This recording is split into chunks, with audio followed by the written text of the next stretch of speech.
Good to meet you, bro. Good to meet you, man. It's been I know it's been a long time coming. We're trying to organize this, but it's good to meet you, man. Pleasure's all mine, man. Like, do you know what I mean? Obviously, could we got a connection through the label, but at the same time, just like you, I've heard good things about you. Do you know what I'm saying? So it's Yeah, always nice to yeah. finally kind of be like, okay, let me see, let me meet, let's break bread. Do you know what I'm saying? So hundred yeah, percent, bro. And nah, obviously, nice to meet you, bro. no, thank you, man. And obviously, your music, as it has for millions of people, has spoken to me for years already. So Mm. it's a pleasure to do this. But before we start, how are you? How are you doing? How are you feeling right now? Do you know what, man? I'm good. I feel like with the way the music has kind of come about, the way in which the book that I more recently have kind of finished, which is like dropping a week after the album on October 6th. I just feel like it's kind of everything's all roads are leading to the same thing. It's like the 22 and the meaning of the album and the symbolism of the importance of connection and healing people through music, but then also through the book of being able to, especially as a man, to be able to speak my truth and be vulnerable and show that there's power in vulnerability and talk on depression, talk on mental health, show behind the scenes of stuff rather than some of the old kind of cliched like man up and you know what I mean, just like stick in there. They're all most of the male suicide rate has gone through the roof, and we're seeing it because of that mentality of those kind of terminology for dealing with things. So I just think that it's all roads aligning for us to have better discussions about things and also music to hit and connect and you feel it, you know what I mean, rather than just gassing it up. So yeah. 100%, man. No, 100%. And you mentioned there 22, obviously the name of the new album. We're in 2022. It's been 22 years since your break basically. Yeah, What emotions, what associations come to you when you hear the number 22? I mean, that journey feels like only yesterday when I released my first album, Born to Do It. So I feel like there's a feeling in my heart of like, wow, time really does fly when you're having fun. But then only when I kind of unpack it and see what the things I've done in between that time, I'm like, whoa, there's big chunks of life that have gone on that sometimes we're going so fast that we kind of forget that was like through a few years living in a different country, or Mm, this time that I was over in America doing like releasing the first album after the first album was released here. So 22 me, it's like it shows me that I guess as a grander thing is a career. Like to know 22 years in this, we're releasing another studio album. That's career, not this like you popped off at the yeah, start and you know what I mean no one yeah, heard yeah, of you after that. yeah, yeah. That's big. And then obviously the symbolism also is like if you're into angel numbers and numerology, 22 is a very powerful symbolic number of foundation of also recognizing of being of service and using a platform, which I now realize actually is a journeyman who has learned a few things along the way, that this platform I've got now to speak to people and help them, like use it rather than just like previously throwing it away because you just want to still talk about like popping bottles in the club. It's like, come on, man, like there's got to be more. Don't get me wrong, it's not. I've had a good No, few no, tunes where I talk about that, but 100. there's got to be more to the thing. You know what I mean? 100%, bro. It's balance. What is it that sort of started you into this spirituality and the journey? What does something provoke you, or was it just something you've always naturally gravitated towards? Do you know what? Like, I mean, we're all spirit underneath No, the shell, right? So all there's in. that part of when are you gonna like lean in and kind of see that actually your body, mind, and soul is all intrinsically connected as one. And I feel like when you're asking questions like, why am I doing this? What is the purpose of being here? Uh, really, those two ones have been kind of really set a lot of questions out there into the ether of where it is. If you're willing to then lean in and start looking for answers, you start to get quite profound like teachings that actually you're not the only person asking that question. And then you see that actually there's a lot more to life than just the five sensory being able to get through life, get to certain points, tick it off, get to adulthood, have your period of time working, have a marriage and children, become old, and that's your like. Nah, there's got to be more to this. It's mad that you say that though, because you're typically not someone that has lived a stereotypical life, as it were. Yeah, You know what I mean? Like I mean, you wrote those songs when you were 16, and then you were so young when it happened for you. how are you able to, I mean, I'm guessing it's just perception and just watching people live and experiencing life, but how are you able to even understand that journey? Because it's not one, you know, you've been on a completely different path to most people. No, real talk. I think having, it's almost like the 0 to 100 thing that kind of happened of growing up a very normal, quote unquote, life up until the age of maybe 16, living in my council flat with my mum and like, you know, just working class family, doing that whole thing. And then when the album went, it was 0 to 100. Like all of a sudden, like you're number one all around the world. Like I'm doing 3 nights at Wembley Arena. I'm traveling to America. I'm meeting people who got posters on my wall of Destiny's Child and Mariah Carey. And next thing they're coming to your shows. So you're just like, whoa, like talk about juxtaposition. But I have to say that even though some of the parallels are kind of like different in terms of how grand some of the things are experienced, I think that the same questions kind of apply underneath the hood of you start asking questions as to, okay, is it defining myself by a number now? Is it if I have a number one, I've made it, or how many records I sell, I've made it. And I questioned all these things that weren't landing. Like my second album, Slicker Than Average, ended up selling 3.8 million albums after Born to Do It, which was 7. Yeah. And in my head, I was thinking 3.8 million albums. This is unbelievable, bro. Like, I mean, even today, like talk about 3.8 million albums. No one's doing those numbers today. They're not dealing with them things, yeah. But bro, the record label at the time were like on like, wow, this is like, it's not that we projected it to do 10 and 3.8. You're on a decline, and I somehow took that on board as like this was a failure. And that's a good example of how the nonsensical stuff happens early doors. Then you define everything by the numbers. And I've just tried to unpack that, and now I realize that actually it's about doing the thing that I always loved, making the music and actually speaking my truth, and do the right thing and the right thing shall follow. And I think that was kind of why we're in a different place. So spirituality, as you said, it's something that's innately inside of you, but it becomes more apparent and more important when you start to live a bit of life, and then you start to say, okay, there has to be more to this. Asking you as you've been through it and you've had that experience, and someone that I feel I'm yet to go through it, and a load of people are, do you feel like you need to go through those things or go through certain things to learn, or do you feel like you can learn just by observing? You need to live life. Like you need to feel, I have to say. Like, I guess the best example would be like, okay, saying to a kid or a teenager, say, don't put your hand in the fire, you're going to get burned. And you kind of hope that they just don't put their whole arm in the fire or jump completely in, that they kind of put their finger a little, and boy, that's hot, yeah? You're going to learn, yeah? Because you never would have known with me telling you 100 times. So you can't kind of cloud anyone in protection all the way through their life. You have to feel life is going to do that anyway. It doesn't matter even if you try to do that.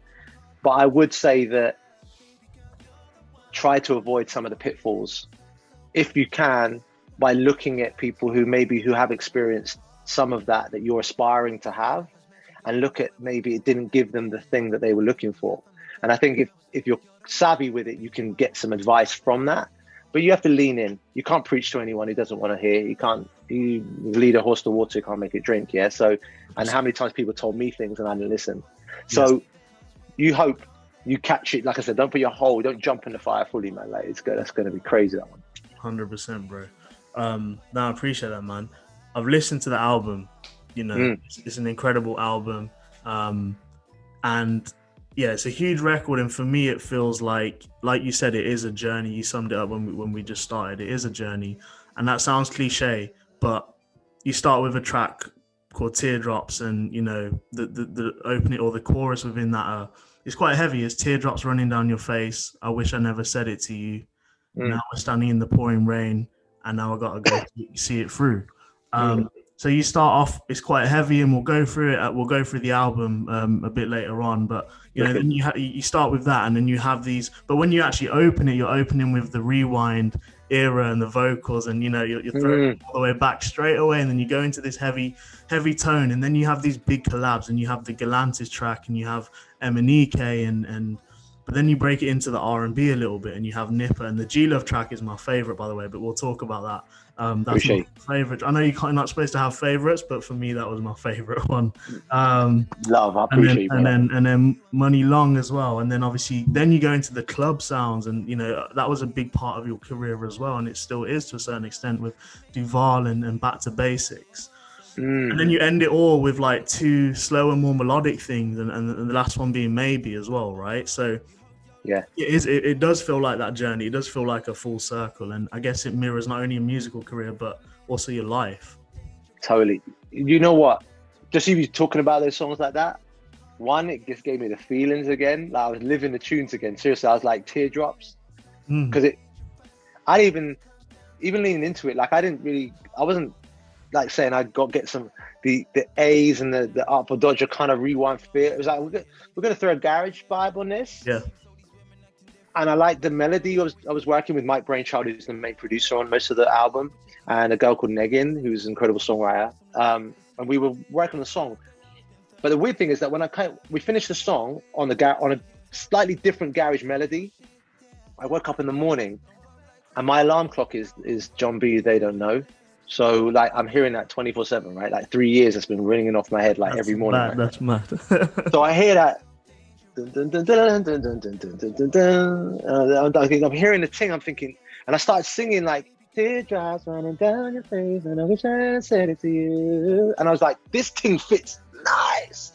So like I get on the phone to Mike, and I'm like, he's having his haircut, and he's like, yo, bro, what's up? I said, bro, listen to this. Just keep having your haircut. I can hear the buzzing in the background. He's having a fade, right?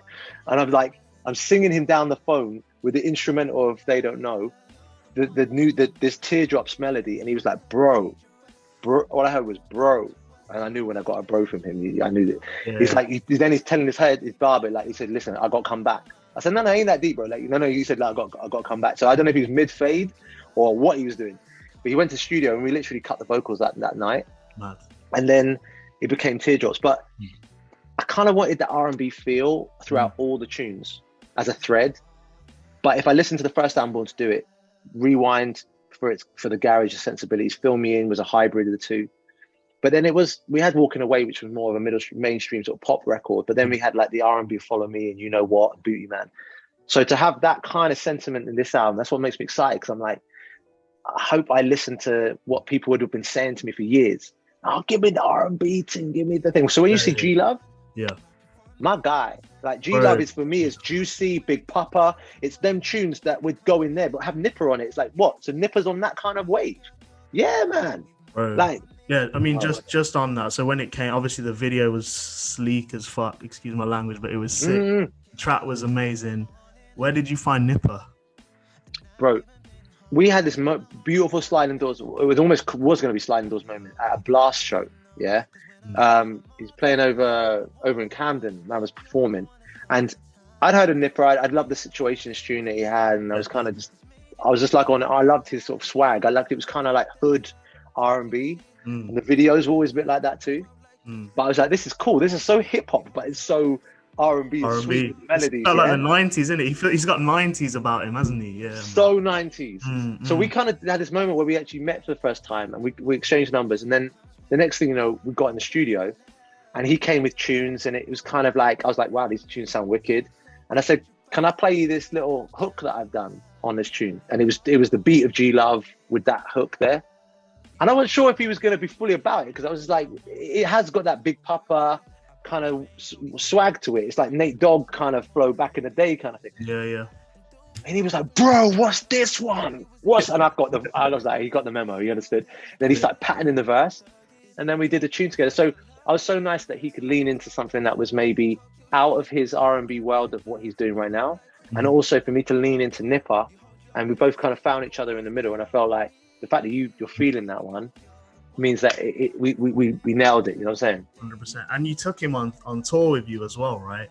Yes. You took him on tour. That was, I mean, first of all, how was that experience? You know, obviously you're basically handing a baton to a certain extent to a younger, R&B generation, but also off the back of that as well, I wanted to ask about, you would have traveled a lot throughout your 22 years doing this. What have been some of your most memorable places and experiences you've been to? Wow. I mean, I've got to say that to bring Nipper onto an arena tour and to see him excel in front of that many people, especially like a London crowd, like 2 nights at O2 and then seeing my man.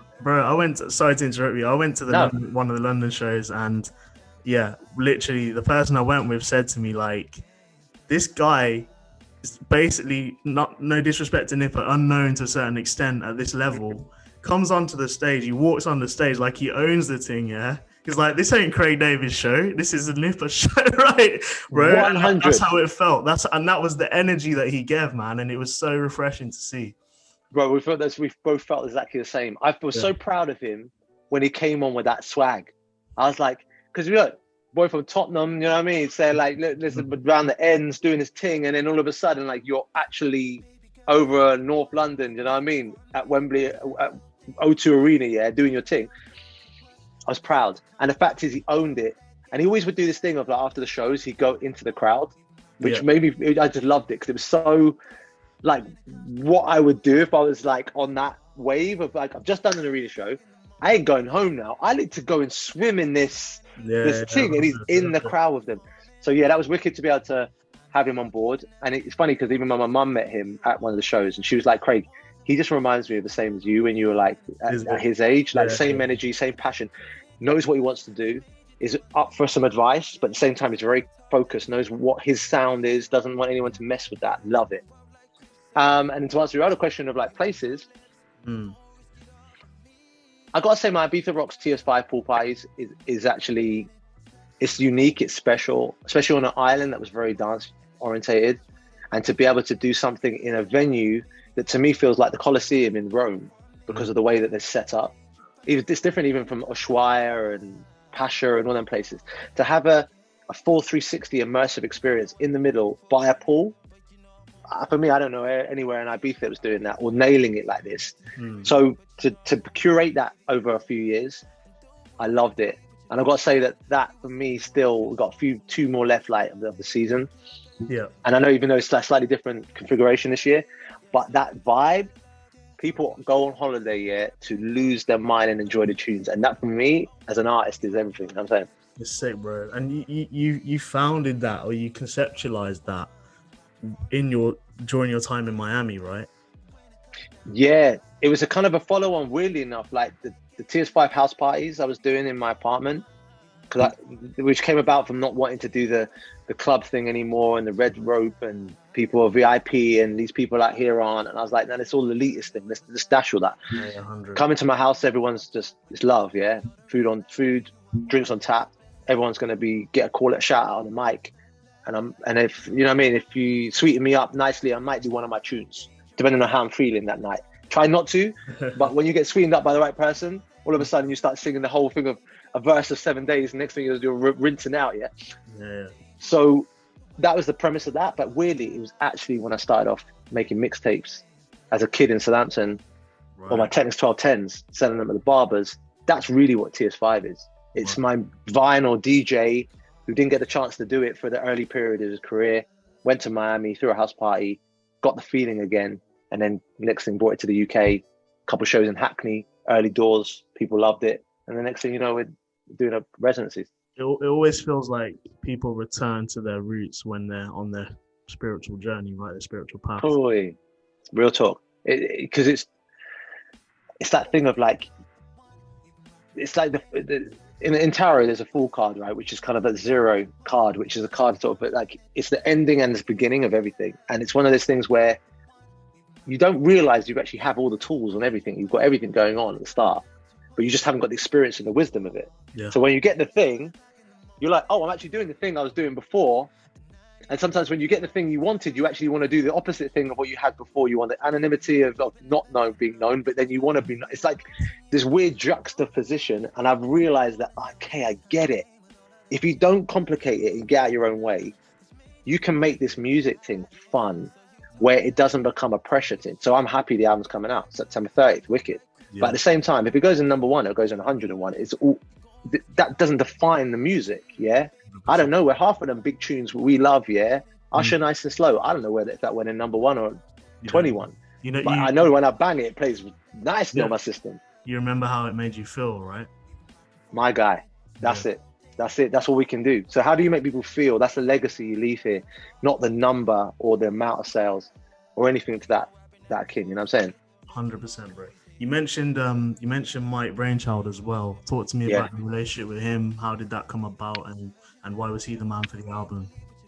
Do you know what? So my A&R, Barry Barrett, just like, it brought a few different people into the table. It was the first time working together on this project, and he was like, I want to bring some new guys in, some new cats, as you call it. I'm bring some new cats in the kind of vibe. And I was like, cool.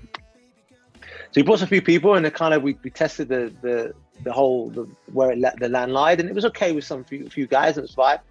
But this Mike Brainchild guy, I was like, bro, like he understood the assignment. Like he understood the R&B that I grew up listening to. So if we talk Usher, Nice and Slow, or if he wanted to throw in some Tank, Maybe I Deserve, or Brandy, Full Moon, or you want to do some Tyrese, How You Gonna Act, like that. Classic R&B tunes. But at the same time, had the sensibility to be like, we don't have to make it always throwback. It can just have the same approach with the R&B stacked harmonies, the melodies. We can do a bridge, a middle eight. We can do crazy ad-libs, and I'm not going to tuck them so low that you can't hear anything. We're going to make them so you hear them like the ad-libs you remember from the Big Eyes. Yeah. It used to be part of the top line melody, right? Yeah. So once we connected, I was just like, bro. And then next thing you know, we just started to form this relationship, and he's just a really good friend now. And he, like I said, he's got majority of the album because he's just mad talented. And I hope people recognize him as like the Rodney Jerkins of the UK right now. Amazing, man. Amazing. Yeah, and he's done well on it. The other track, obviously one of the singles he released last year. It's actually almost a year ago, which is crazy. Was it was Who You Are with Emanike. How did that record come about? But that one was actually like, so Digital Farm Animals. I mean, I've got so much time for him anyway. And we're in the studio doing it. His real name's Nick, so we're in the studio together, and he was just off the back of that Don't Play Games with Anne-Marie, Don't Play. Yeah. So he was just, and he's always at all the KSI tunes, period. The Really Love and everything. Yeah. So I'm in with Emanike. We'd had a relationship from stuff that he'd done with Change My Love on one of the albums. A couple cuts that never actually became songs. Really Love, he was involved in too. So we've always had this songwriting thing, but never actually like having his vocals on a record. So he came in, we were singing the song down. He does this crazy melody of like Who You Are. The guy has a dip to get to a next session. He's gone. I'm in the studio like, whoa, does this guy even realize what he just left? left a piece of gold and he's dipped it. I had to get on the phone and say, Uzo, like, bro, like what have you done? What have you left me with here? And then he tried to pattern me with like, oh, whoever's going to cut the vocal, just, you know what I mean? Make sure they hit them. I said, what? Who? Pattern the vocal? I said, there's no one else patterning the vocal except you, my man. He said, no, I just came in to write the song. And I said, okay, it would be an honor if you could have your vocal on this, because I can't see anyone else being able to sing it the way you've sung it. And that, for me, it's a feeling, as we said earlier, right? So like, I can't feel it from anyone else singing it. So either we park it up and leave it as on the B drive on the computer, and it's calm, we had a nice writing session, or it could well be a single. And if you don't want to be at the forefront, because I think that was what was really playing on his mind, he'd come off a big record with Joel Corey. It was like, and I think he felt like he wanted to pull back a bit. It'd been a huge hit, #1. So I was like, listen, even if you don't want to do any promotion, don't come out and sing anything. Like, I'll do that, all that stuff. But just to have your vocal on it, my man. And he was so graceful to say, listen, man, I'm a big fan. You know what? I'd love to. Yeah. You made me feel safe and comfortable. I was like, bro, now we're talking. And then we patterned it, and the next thing it became a single. And seeing people sing it at festivals now makes my day, man. I'm like, I think he feels, yeah, you're getting the uplift from it now. Man. People, it's their go-to tune. It's their empowerment song, right? You know what I mean? Definitely had one, man. Definitely had one there. Yeah. You mentioned KSI as well. Obviously, you work with KSI a bit. Really love. I was at KSI's Wembley Arena show, and I was stood at the side of the stage. Everyone was there. Anne-Marie was there. Dina was there. Simba was there. Everyone was there, right? And then we see you walk on top, down the little ramp to the stage, join KSI, perform Really Love. He asked you to do 7 days. You smash it, obviously. Appreciate it. Come out, leave KSI to do his thing as always. You're walking down the steps. and there's cameras, there's lights, there's all these artists here. And bro, I watched you, and you stopped and spoke to every single person that approached you. That you took the time, you maintained the eye contact, the cameras were on you, you were engaged straight, fully. I've got footage of you on my phone talking to SX for a good like almost 10 minutes. You'd just come off the stage, yeah? What has allowed you to keep your humility? Because it's clear and it's evident. I mean, that's big that you, just for you clocking it. Like, I mean, I love that you can see it from that position. Do you know what, bro? Like, I just don't buy into the BS of like that you become something different because you get this privilege of being able to go on stage and perform. I'm like, we are all human beings, and for me, the most biggest disrespect is when I can't engage someone and look at them in their eye and actually have a conversation with them. And that fleeting thing where you're kind of you're reducing someone to a means to an end. So it's like, I'm just going to say a quick little something and I'm over here, or I wasn't even really fully listening to what you're saying anyway. I just parred you a little bit and walked off. So I'd rather take time, do you know what I mean, and actually engage you as another human being, because it makes me feel like I'm being seen, you're being seen, and we move, you know what I'm saying? So I just feel that's always been something that I take a lot of pride in, do you know what I'm saying? Like, everyone's a human being, and let's not get too gassed with this whole thing. You know what I mean? You can be top of your game, but that doesn't mean you ain't got time to stop and speak to someone, you know what I mean? Or at least show them the eye contact. It's that worst one when someone takes a hand, yeah, and they're not even looking in your eye, bro. They're over. You're just like, bro, what are we doing here? Yeah, 100. But but it's just life, you know, and some people engage in it and some people don't. But it's nice that you were able to see it from your position. You know what I mean, I appreciate it. Man. But was there a time, just to briefly touch, was there a time where you felt you did get lost in it? Do you know what's funny? Because I never think I ever got lost in seeing people and giving them time. But what I did get lost in is, I think you call it, quote unquote, a people pleaser. So what would happen is I'd overtly do that. So it became like, bro, like, I get it that you want to speak to people, bro, but like, you've now taken, like, okay, for example, I would do an album signing. And I know someone's going to come up with a story and an anecdote and tell me about how they heard the album for the first time and the whole thing. And they brought out maybe 5 other albums that they want signed. And it's just the whole experience, yeah? And they're excited and they're queued up. So I give them the same time that they give. I can't give them a 30-second thing. But then when the guy is at the door saying, like, well, the shop's shut now and there's a queue outside, and we can't let anyone in, and they're looking at me like it's my fault, yeah? So then I'm kind of like, well, okay, I'm a bit torn now. So then, okay, we're going to have to take a table and go outside then, innit? And just finish the thing, yeah? And when I look back in hindsight, there was a way that I could still have given enough time to everyone. But rather than giving 15 minutes to every person coming through, and you've got 1,000 people to get through, right, and you've already got a 3-hour window, that's where I had to realize that there has to be a fine line between how much. You can still get the same thing of being seen, but don't become a people pleaser where it only impacts yourself. So that's why I think one of the things I've learned in my life, and I talk about it in the book, What's Your Vibe, about that. And just quickly as well, talk about the book, man. What was it? I mean, is this your first book? I think it's your first book, right? Yeah, it's my first book, and to be honest, I've been asked about doing a biography for many, many years, and I always kind of decline because I feel that there's someone else who could do an unlicensed one who knows more about my career than I do, and they'll come with the legit stuff, like, oh, you were there on this date, and that's what you said. You wouldn't know, innit? Yeah. Yeah, just let the man go out and do the thing. They're going to pattern it properly. But for me, I was like, if I could do a book that has some stories that people can relate to, some bits underneath the hood of how I was feeling. There's a moment where I talk about walking out at Good Morning America, and it's like supposed to be the best moment ever, and things go a little bit left for me. And getting into stuff that people are like, oh, I didn't know that. I thought he was smiling through the cameras on that, but what was he feeling? And I think if that could help people to say, listen, he's having these experiences that maybe you can relate to in a slightly different way, and to bring it up to date. It's not like just a story thing of back in the day. It brings you up to date halfway through the book to where it's like real time now, and how I'm feeling about life and where we can move. And again, you have to be really careful, I think, with like having people lean in. That's why I say the quote is tuning into your best life. You have to tune in, but on your own accord. Not because I'm telling you have to preaching to you that you have to do anything. Yeah, I don't know. Who am I to say? I don't know anything. I'm just like got some stories, and I've had some experiences, and if they relate to you, then we're working here, and if it doesn't, that's calm too. And I think that's what I'd like to get from the book. Amazing, man. I'm excited to read it. Obviously excited for the album to drop.